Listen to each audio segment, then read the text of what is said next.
ओम शांति। 19 अप्रैल 2023 ईश्वरीय महावाक्य। आज के मुरली का सार। मीठे बाबा ने कहा, मीठे बच्चे, अब स्वीट होम चलना है, इसलिए पुरानी दुनिया के कर्मों की लेन देन व हिसाब किताब चुकतू करो, योग बल से विक्रमाजीत बनो। अभी समय सभी का कौन सा चल रहा है? वाणी से पार जाने का, अर्थात वानप्रस्थावस्था।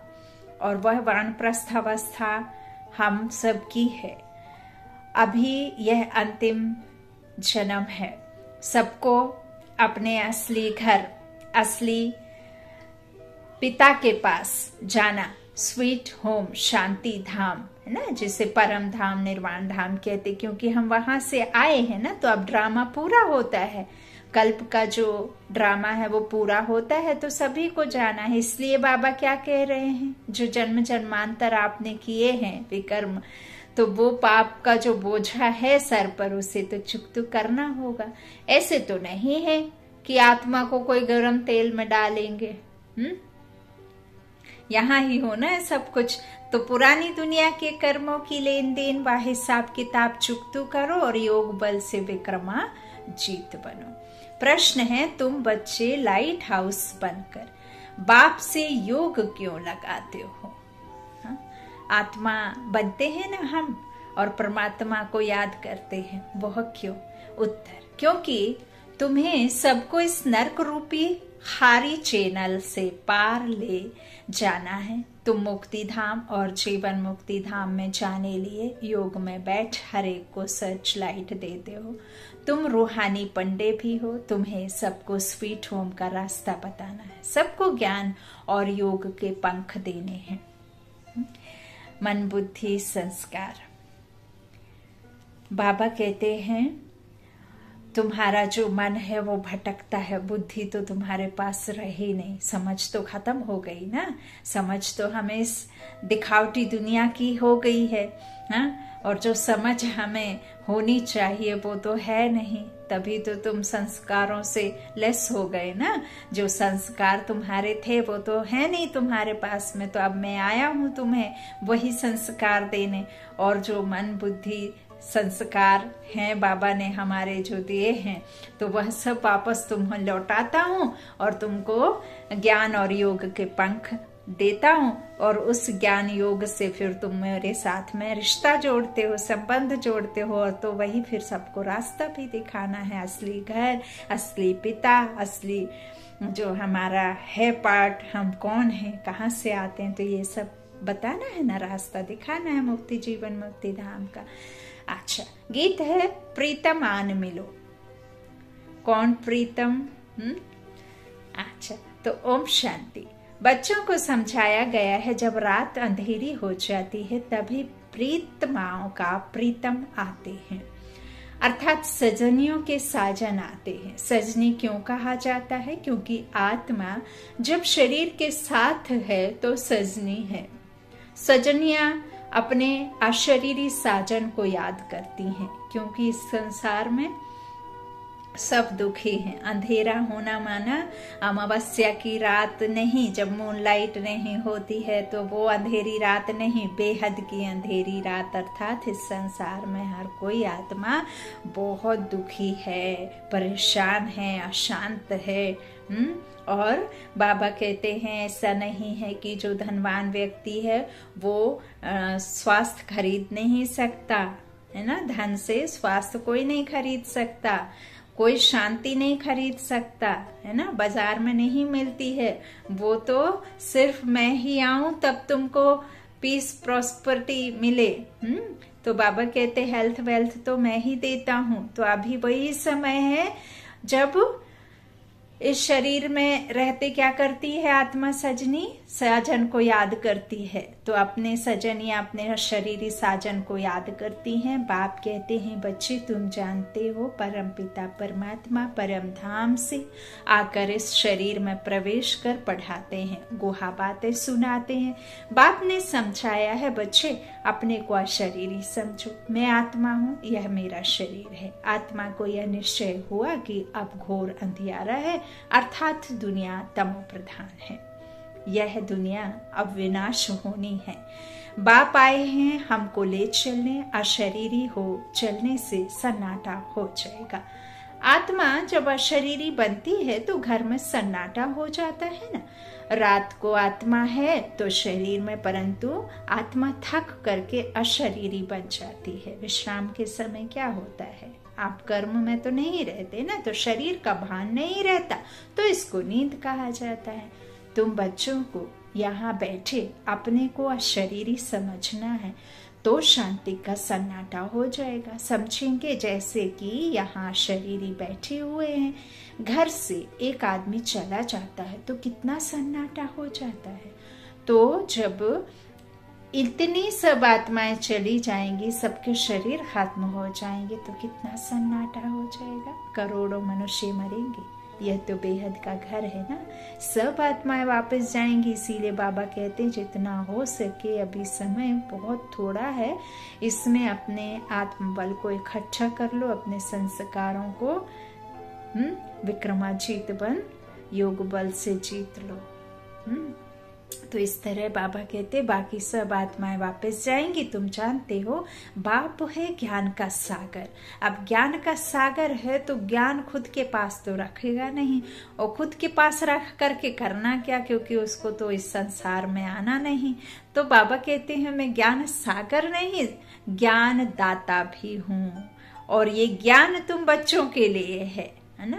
तुम बच्चों को देकर तुमको बनाकर ज्ञानी, फिर तुमको उस ज्ञानी दुनिया में आना होता है। मतलब किस दुनिया में, सतयुगी दुनिया में, है ना।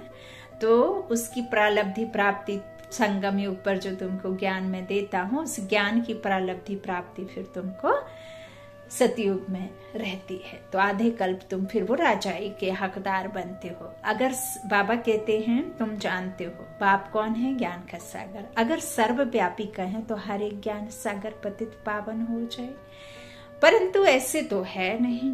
बाप बैठ बच्चों से बात करते हैं कि जैसे मैं परम आत्मा स्टार हूँ, तुम भी ऐसे स्टार हो। बाबा कहते हैं हूँ मैं, जब आपके परिवार का कोई सदस्य घर से बाहर जाता है तो मैं ऑफिस में भी उसका साथी बन खड़ा हूँ। मैं बच्चा स्कूल जाता है तो बच्चे के साथ भी साथी बन खड़ा हूँ, क्योंकि मैं बेहद का बाप हूँ। जब लौकिक में कोई उनके साथी साथ बनकर नहीं खड़े होते हैं तो मैं हर जगह रहता हूँ, और मैं तुम्हारे साथ भी घर में रहता हूँ। इसका मतलब ये नहीं है कि मैं सर्वव्यापी हूँ, नहीं, मैं संगम पर आता हूँ, और जो मुझे जान जाते हैं और मुझे पहचान लेते हैं तो वो मेरे साथ में कंबाइंड होकर के अपना जीवन अपनी शक्तिशालियों से भरपूर कर लेते हैं। तो इसका मतलब यह नहीं है कि मैं टिक्कर बित्तर में, कण कण में आत्मा सो परमात्मा हूँ।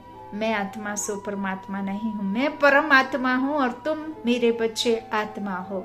मैं सुप्रीम सोल, तुम सोल हो। बाबा कहते हैं यदि मैं सब जगह सर्वव्यापी होता तो हर कोई पतित पावन होता, और बाबा कहते हैं कि फिर इतना जास्ती पाप दुनिया में बढ़ता नहीं। क्या तुम पाप करते, कोई पाप करता तो क्या वह आत्मा सो परमात्मा होता, तो क्या वो रोकता नहीं? लेकिन रोका तो कोई नहीं, क्योंकि मैं हूं ही नहीं। जहां मैं हूं नहीं तो वहां पाप होता है, और जहां मैं होता हूं वहां पाप होता नहीं है।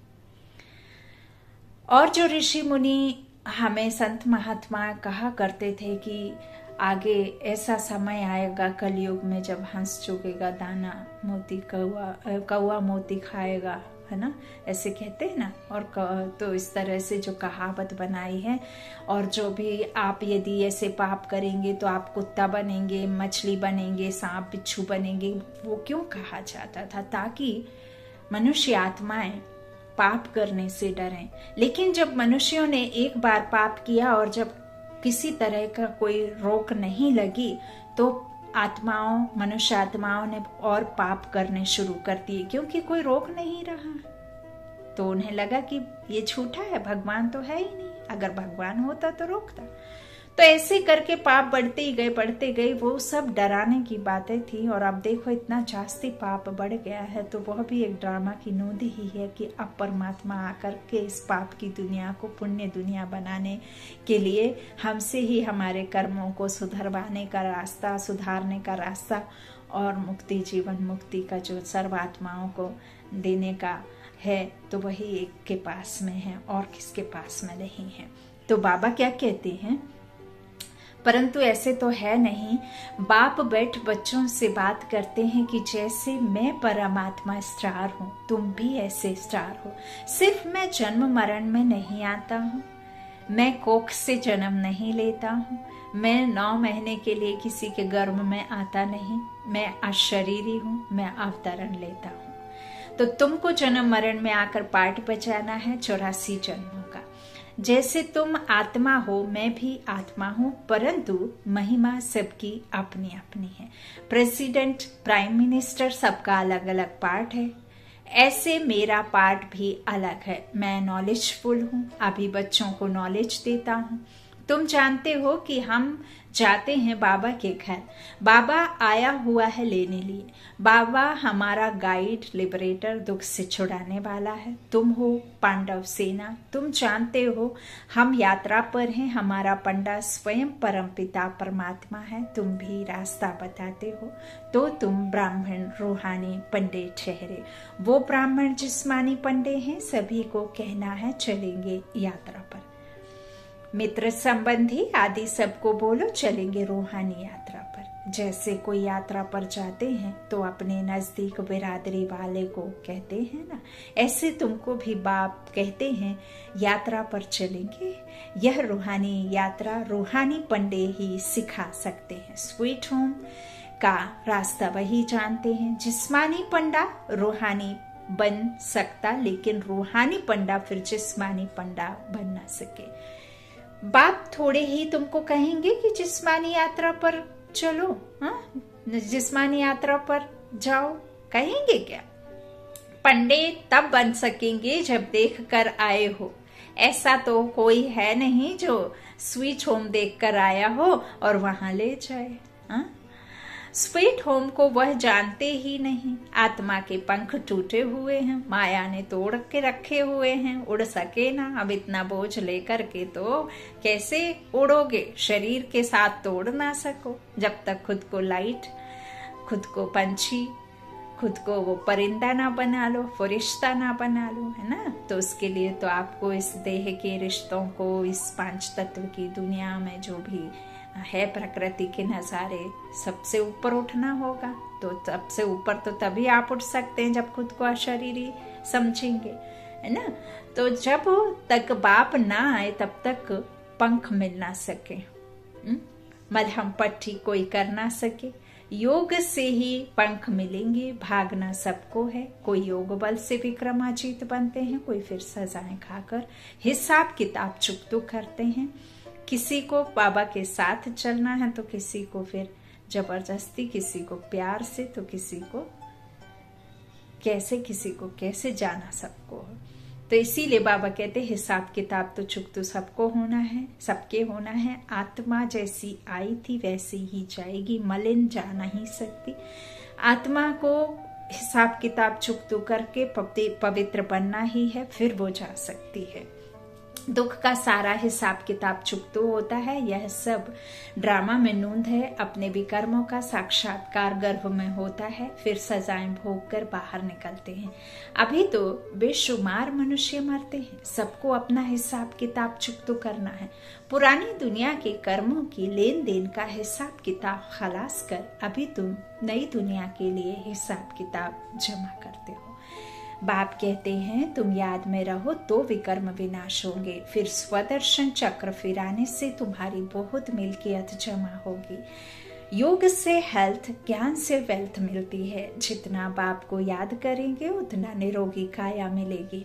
दुनिया इन बातों को नहीं जानती।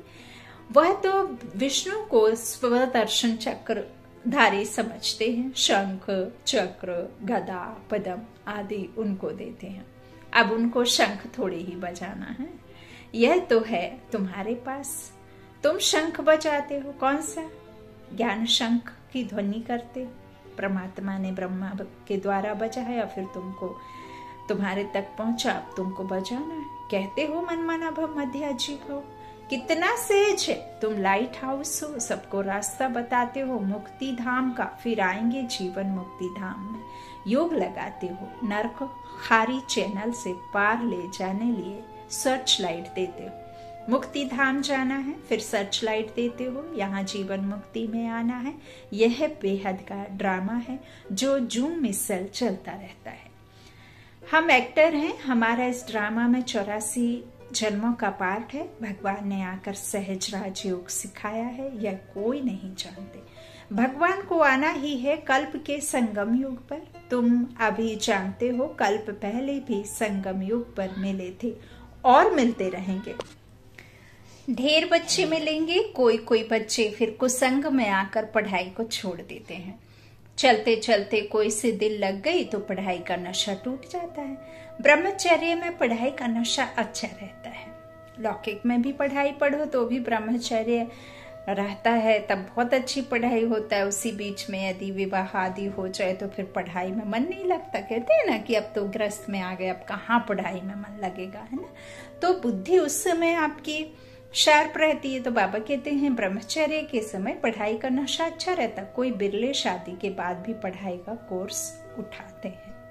फिर कोई तो अच्छी रीति पास कर लेते हैं, कोई को फिर टाइम लगता है, क्योंकि विकार में जाने से फिर धारणा नहीं होती है। बाबा ने कहा जितनी प्यूरिटी उतनी धारणा, और जो विकारों में रहते तो बाबा कहते फिर धारणा नहीं होती। फिर बाबा ने जो विवाह के बाद में उन्हें अर्धकुमारी कहा ना बाबा ने, तो चाहे राज विद्या चाहे रूहानी विद्या की धारणा आत्मा करती है, चाहे फिर बैरिस्ट्री के संस्कार आत्मा में होते हैं तो आत्मा वह संस्कार ले जाती है। फिर जन्म ले बैरिस्ट्री ही पढ़ने लग पड़ेगी तुमको। तो वहां बैरिस्ट्री इंजीनियरिंग आदि पढ़ने की दरकार नहीं। क्यों? क्योंकि वहां बाबा कहते हैं कोई इस तरह की बैरिस्ट्री करके किसी को सजा से बचाना, किसी को सजा पर लटकाना, सजा के तो दिलाना, ऐसा कुछ है ही नहीं। वहां बीमार तो होते नहीं जो डॉक्टर की जरूरत पड़े। तो वहां बैरिस्ट्री इंजीनियरिंग आदि पढ़ने की दरकार नहीं। ऑटोमेटिकली तुम्हारी बुद्धि सतो प्रधान रहती। वहां कोई वजीर, कोई आपके आसपास से रखना नहीं पड़ता है जिससे आप स्पीच लिखवाएं फिर स्पीकर बन करके बोलें। तो वहां तो आत्मा में ही इतना बल रहता है कि कोई किसी तरह का मंत्री राजमंत्री रखने की आवश्यकता है ही नहीं। ऑटोमेटिकली बाबा कहते तुम्हारी बुद्धि इतनी सत्व प्रधान रहती। तुम जानते हो जैसे कल्प पहले महल बनाए थे ऐसे ही हम जाकर महल बनाने लग पड़ेंगे। ड्रामा वही कराएगा जो कल्प पहले कराया था। ऐसे नहीं है कि नीचे से वो सोने की लंका निकल आएगी या कोई सोने का महल निकल आएगा, नहीं। ड्रामा वही है, वही कराएगा। कोई मेहनत नहीं करनी पड़ेगी। बाकी भाषा तो सीखनी पड़े। वहां स्कूलों आदि में भी विमानों में जाएंगे। बाबा कहते ना आप जो सतयुग में छोटा बच्चा भी 8 वर्ष का बच्चा भी ऐसे वहां आपके पास में साधन होंगे। एक बटन दबाएंगे तो उड़ जाएगा, एक बटन दबाएंगे तो नीचे आ जाएगा। ऐसे नहीं है कि आपको कोई एक्सीडेंट होगा या कोई बहुत बड़ी कला से सीखना होगा, नहीं। बाबा कहते हैं वहां भी इस तरह से बच्चे जाएंगे तो विमानों में जाएंगे। बहुत बड़े बड़े घर होते हैं। समझो जितनी एरिया, आज फिर बाबा रिपीट कर रहे, जितनी एरिया में आबू है उतनी एरिया में एक घर होगा। ओ बाबा, फिर आबू रोड जितनी एरिया में दूसरा महल होगा। जमीन तो बहुत रहती है, प्रजा को भी बड़ी जमींदारी, बड़े बड़े महल होंगे। अभी तो देखो बंबई में कितने मनुष्य हैं, फिर बंबई होगी नहीं, कराची होगी नहीं, सब मीठे पानी पर होंगे। नदियां भी सब कायदे अनुसार होंगी। ऐसे नहीं कि उफान ले रही है, सुनामी आ रहा है, धरती भूमि जो है अर्थक्वेक ला रही है, हजारों लाखों की मौतें हो रही है। ऐसे सब कुछ भी नहीं, सब बिल्कुल मर्यादा में होगा, सब सतो प्रधान होगा। तो मजाल है कोई नदी उथल खाए। सब तत्व आदि ऑर्डर में रहेंगे। तुम प्रकृति पर विजय पाते हो, 5 तत्वों पर तुम्हारा राज्य चलता है। काफी बाबा कहते कभी गुस्ताखी चंचलता नहीं करेंगे। तो बाप की श्रीमत पर चलना पड़े। बाप कहते हैं काम महाशत्रु है, इनको जीतो, नहीं तो वर्षा नहीं मिलेगा। इस समय फेल हुए तो कल्प कल्प फेल हो जाएंगे, फिर चांस नहीं मिलेगा। उस पढ़ाई में फेल होते हैं तो दोबारा पढ़ते हैं, यहाँ फिर चांस यह नहीं, कल्प कल्प का चांस है। यही कमाई का युग है, प्राप्ति बहुत उच्च है, समझाना चाहिए। सन्यासी लोग कहते हैं दोनों को पवित्र रहना इम्पॉसिबल है। बोलो नहीं, पॉसिबल है, हो रहा है ना, चल रहा है ना। तो सन्यासियों के लिए इम्पॉसिबल क्यों है? कई बहनें तो विवाह के बाद दोनों 20-20 साल 10-10 साल हो गए हैं, लेकिन बिल्कुल एकदम प्यूरिटी में है दोनों। बच्चे नहीं, बाबा को बच्चा बना लिया, बना करके तो देखो। जिस रिश्ते की आपको जरूरत है उस रिश्ते में उसे बांध करके तो देखो, कैसे नहीं बंधता है। किसी रिश्ते की आपको आवश्यकता हो, सिर्फ तन से साथ नहीं, निमित्त बन करके, फरिश्तों को भेज करके, हर क्षण हर पल आपकी हिम्मत बनकर, आपका बल बन करके वो जरूर साथ देता है, साथी बनकर खड़ा रहता है, परछाई बनकर आपके कदम से कदम मिला करके चलने वाला सिर्फ और सिर्फ वो एक ही है। तो बाबा कहते हैं कि दोनों को इकट्ठा रह करके पवित्रता इम्पॉसिबल है। बाबा कहते कहो पॉसिबल है। सन्यासियों के लिए इम्पॉसिबल क्यों है? क्योंकि उनका हठ योग है, घर बार छोड़ जाते हैं लेकिन मन में किसी तरह का विकार नहीं चलता, ऐसे तो नहीं कह सकते। फिर भी वही शंकराचार्य आएंगे, भारत पतित होने लगता है तो सन्यासी आकर थमाते हैं। बाबा ने पहले भी कहा कि जो अभी ये धरती थमी हुई है ना, ये दुनिया, तो वो पवित्रता के बल पर थमी हुई है। जो एक कुछ सन्यास को धारण कर इस दुनिया को थमा के रखने में मददगार हैं, इसकी सेवा का उनको फल मिलता है, जो गवर्नमेंट के भी गुरु बन जाते हैं। तो बच्चों का तो सबसे बड़ा मान है।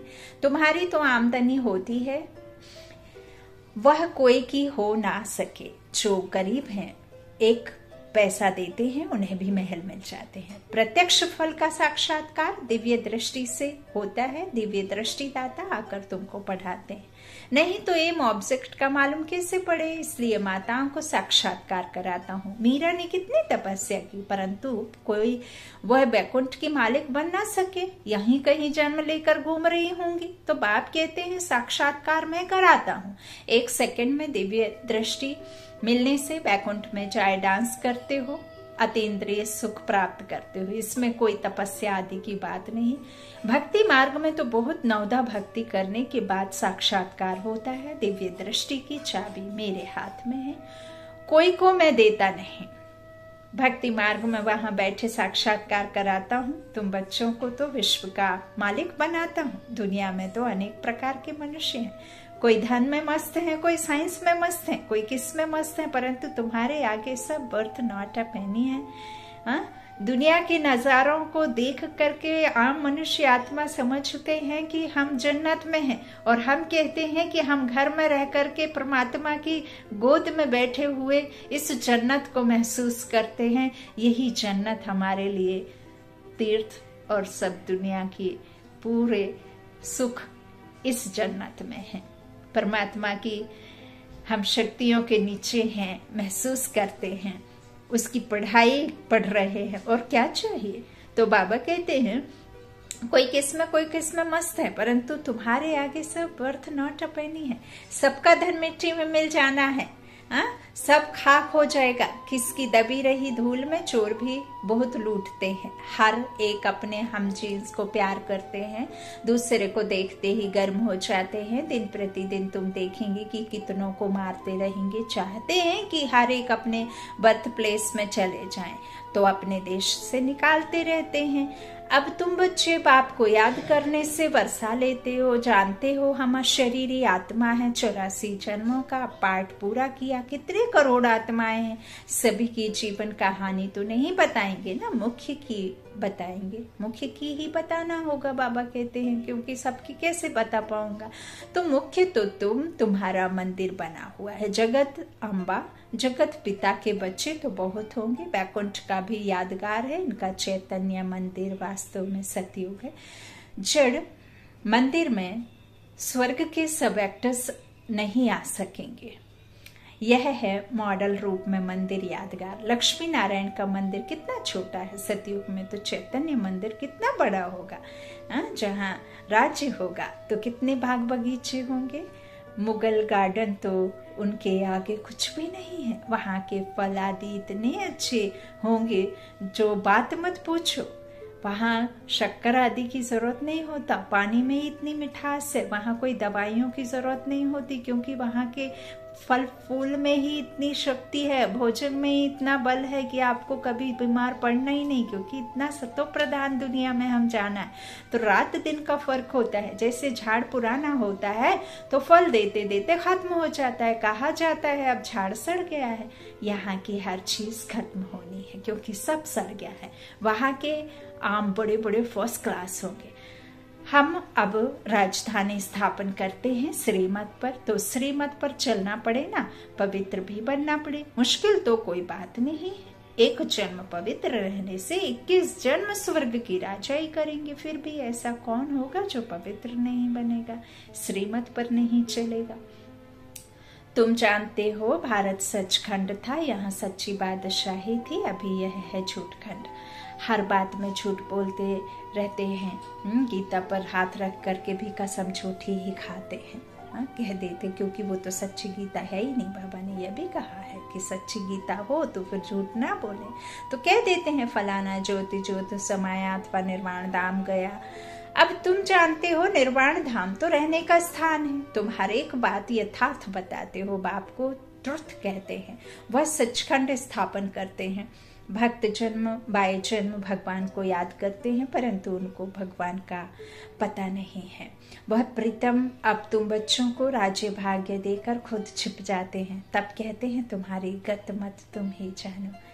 तो जरूर कोई भी नहीं जानते हैं। हे मत, हे प्रभु तुम्हारी गत मत तुम ही जानो और न जाने कोई। श्रीमत से क्या होगा, गति सदगति वह तुम ही जानो। अब तुम बच्चों को बाप श्रीमत देते हैं, अपने को आत्मा समझ मुझे याद करो। टीचर यह प्रतिज्ञा कराएंगे क्या, मैं तुमको बैरिस्ट्री की गद्दी पर बिठाऊंगा। कराता है टीचर कोई कि मैं तुमको हर हाल में बैरिस्ट्री की गद्दी पर बिठाऊंगा। तुम जितना पुरुषार्थ करेंगे, जितना पढ़ेंगे, उस हिसाब से आपको मार्किंग मिलेगी, फिर उसी हिसाब से आपकी मर्तबा मिलेगा, उसी हिसाब से आपको मनी आदि मिलेगा और नौकरी पर चढ़ के। तो बाबा कहते हैं वह तो खुद पढ़कर बैरिस्ट्री की गद्दी पर बैठेंगे। बाप भी कहते हैं जितना याद करेंगे तो योग से सब पापों से मुक्त होंगे। यदि करने से तुम्हारी आत्मा, याद करने से तुम्हारी आत्मा जैसे मेरे पास आ रही है ना, कितना दूर है वो, और सेकंड लगता है पहुंचने में। तो अपने पास चार्ट रखना है। कोई का चार्ट आधे घंटे का होगा, कोई का 1.25 घंटे का होगा, कोई का तो 5 मिनट भी नहीं, कोई का तो बहुत अच्छा चार्ट है। यह भी तुमको साक्षात्कार होगा। स्कूल में टीचर अथवा स्टूडेंट खुद भी समझते हैं कितने नंबर में आएंगे। यहाँ तो नंबर बार बिठा नहीं सकते, फंक हो जाएंगे। इसलिए अभी माला नहीं बन सकती। माया अच्छे अच्छों को भी नीचे ऊपर कर देती है। श्रीमत पर नहीं चलेंगे तो माया घूंसा मार देगी। इसमें है मेहनत। हम अब जाते हैं परम धाम। 84 जन्म पूरे हुए, बाबा आए हैं लेने लिए। तो बाप को याद करना है, औरों को भी मंत्र देना है। मंत्र कोई जप नहीं है। गुरु लोग तो किस्म किस्म के मंत्र देते हैं, और मैंने तो अपना गुरु लौकिक में किया ही नहीं। देखो मुझे साक्षात सतगुरु की प्राप्ति हो गई और उनका मंत्र भी मिल गया। मामेकम याद कर मन मना भव। तो बाप कहते हैं प्रीतम को याद करो। प्रीतम आया है प्रीतमाओं के पास। सारी दुनिया की आत्माएं प्रीतमाएं हैं। जो उनको याद करती हैं। अच्छा, मीठे मीठे सिक्के लादे बच्चों प्रति माता पिता बाप दादा का याद प्यार और गुड मॉर्निंग। रूहानी बाप की रूहानी बच्चों को नमस्ते। हम रूहानी बच्चों के रूहानी माता पिता बाप दादा को याद प्यार और गुड मॉर्निंग। शुक्रिया बाबा, शुक्रिया शुक्रिया। धारणा के लिए मुख्य सार। पहला, बाबा ने कहा कुसंग में आकर कभी भी पढ़ाई नहीं छोड़नी है, किसी भी देहधारी से दिल नहीं लगानी है। दूसरा, पापों से मुक्त होने की विधि याद है, इसलिए याद का चार्ट रखना जरूर है।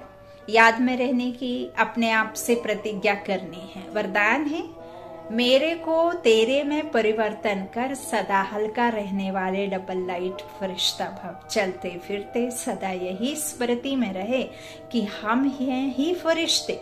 फरिश्तों का स्वरूप क्या, बोल क्या, कर्म क्या, वह सदा स्मृति में रहे, क्योंकि जब बाप के बन गए, सब कुछ मेरा सो तेरा कर दिया, तो हल्के फरिश्ते बन गए।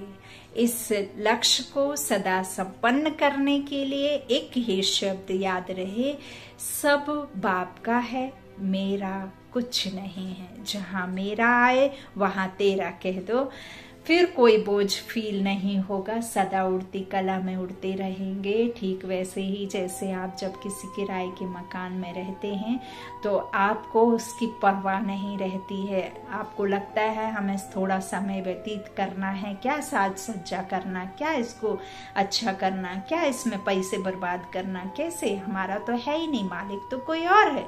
तो ऐसे ही जब हम भी तो आत्मा इस शरीर को किराए पर लिए हुए हैं ना, फिर छूट जाएगा, फिर दूसरा लेते हैं। तो ऐसे ही हम मुसाफिर हैं, जब मुसाफिरी खत्म हुई तो अपने चले जाएंगे। इसी तरह से बाबा कहते हैं तेरा सो मेरा और मेरा सो तेरा, है ना। तो इस तरह से उड़ती कला में रहेंगे। स्लोगन, बाप के ऊपर बलिहार जाने का हार पहन लो तो माया से हार नहीं होगी। बाप के ऊपर बलिहार जाने का हार पहन लो तो माया से हार नहीं होगी। अच्छा, ओम शांति, ओम शांति।